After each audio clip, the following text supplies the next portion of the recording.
from? I'm from Halifax, Nova Scotia. Where are you from? Boston.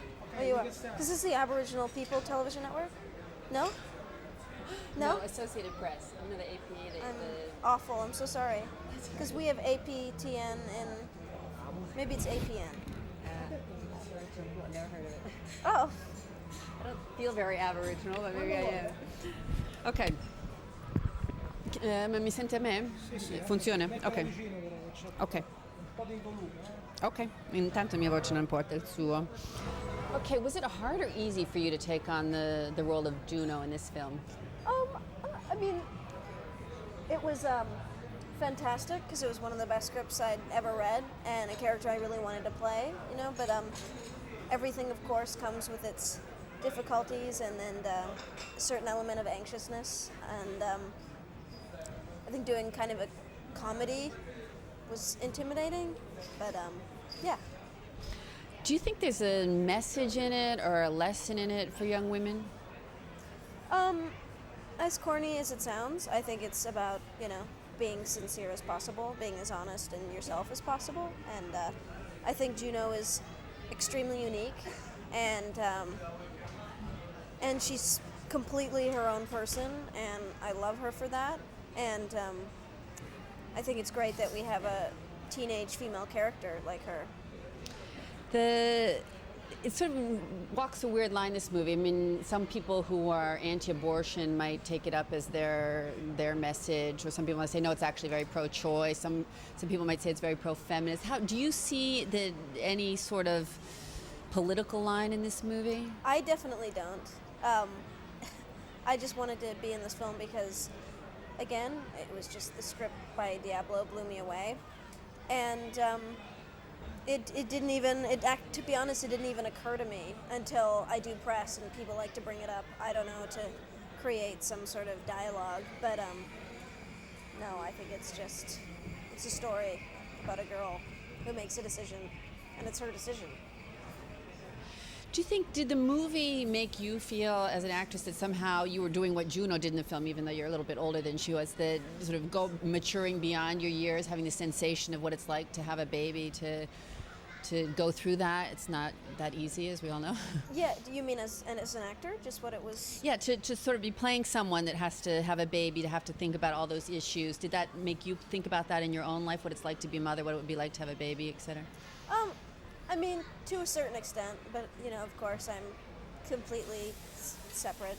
And, yeah, it was interesting to get used to actually wearing the belly, which did have, you know, some weight to it. I'm sure nothing like the real thing, but,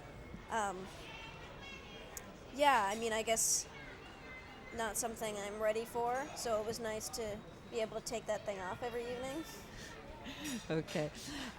What was your favorite moment in the film? Which part did you most enjoy acting? I mean, that's a hard question to answer, but I mean, playing the Moldy Peaches song at the end of the film with Michael was a really insanely special moment for me, because that's a song that's been in my life for years, that means so much to me, and I was playing that with Michael with Kimya Dawson, who's the writer of the song, on set watching. That was like, you know, really amazing for me because I'm extremely passionate about music.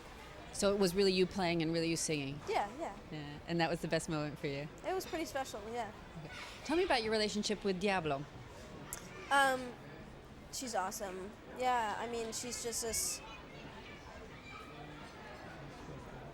super brilliant, super cool woman who is so unbelievably talented, and I am absolutely honored to have been able to be Juno in this script that she wrote. It's just fantastic, and yeah, and since the film we've, you know, she's a friend, and yeah, she's cool. I said I have one last question. Could you just tell me what other future projects you're working on? Yeah, I have a film coming out in April. I guess that would probably maybe just be North America, called Smart People. And yeah, I have a project that I'm for sure shooting next summer that I'm really excited about, but I don't think I can really talk about it, unfortunately. And, you know, other things floating around, but right now just kind of seeing what comes and looking forward to being able to make decisions. Okay, thanks. Congratulations. It was Thanks. really amazing. I Oh, loved it. thank you. Thanks. Sí, señor Fabian. First of all, I absolutely loved the movie. It was fantastic. Thank you. It was wonderful. You guys deserve all the Oscars. It was great. Thank you very much. Tell me what inspired you to write this. I think I originally had this vision in my head of a teenage girl who was pregnant, sitting across from kind of an uptight couple who were perhaps auditioning to be the parents of her unborn baby. And to me, that image was so strange and awkward that I thought that I could try to mine it for comedy. And I wound up building the movie kind of around that image. Fantastic. It was great. Now, do you think this this movie has a message? I mean, it may be taken up by groups that are pro-choice, pro-life, feminist. Right. What do you think? Jason Reitman, the director, and I, we like to talk about how we think that the choices that are made in Juno are personal rather than political. And interestingly enough, you know, now that more and more people have seen the film, people are choosing to view it in a more personal light. And it has been sort of embraced and has not really caused a lot of controversy. You know, it's not a movie about political issues. It's a movie about the weird places in life that we find love, I guess. Okay. Now, what I absolutely loved about the film was that you eliminated a lot of the stereotypes. The stepmom wasn't the evil stepmom. She was great. The neurotic yuppie wasn't completely evil as well. The teenagers weren't dumb. Was that a conscious decision on your part? Absolutely. Those were probably the most, I didn't make a whole lot of conscious decisions in writing this movie. It just kind of tumbled out of me, but in that particular case, absolutely. Especially the stepmom, because I am a stepmother. And I was tired of watching movies with my stepdaughter in which the blended families were always portrayed as being kind of poisonous and broken, and I wanted to write something positive. So. How old is your stepdaughter? She is 8.5 now. Wow. That's fantastic. Now, did you see yourself in any of the characters in the movie, in the stepmother character, in Juno, in any of them? Yeah, actually I did. Juno I relate to mainly. That character, she's kind of my alter ego in a lot of ways. But I also relate to Allison Janney's character, Bren, the stepmother. And I think I also relate to Mark in some ways, because growing up is difficult. And when you find yourself in situations where you have to be mature, it can be a challenge. So. Now, I was reading, I haven't lived in the States for years, but I was reading this press thing, and it said, you are a true icon of young American culture. Can you explain that to me? I'm not sure who wrote that.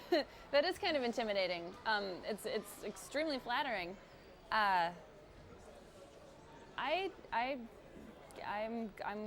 pleased that somebody thinks that. I just think of myself as a documentarian.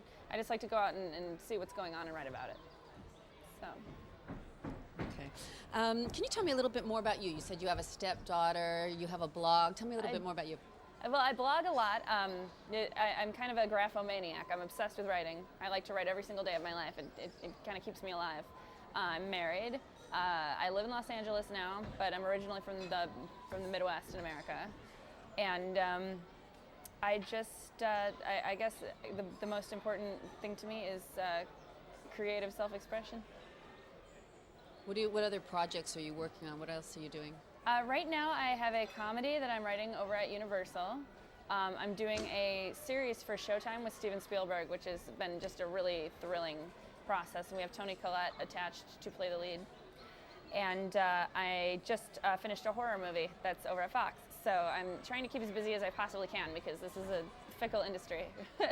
Oh, speaking of horrors, I almost forgot. Got the biggest laugh in the theater last night when they started talking about Dario Argento. I can imagine. I love Argento. I'm a big fan. I've already seen Mother of Tears, and yeah, I'm glad that played well here.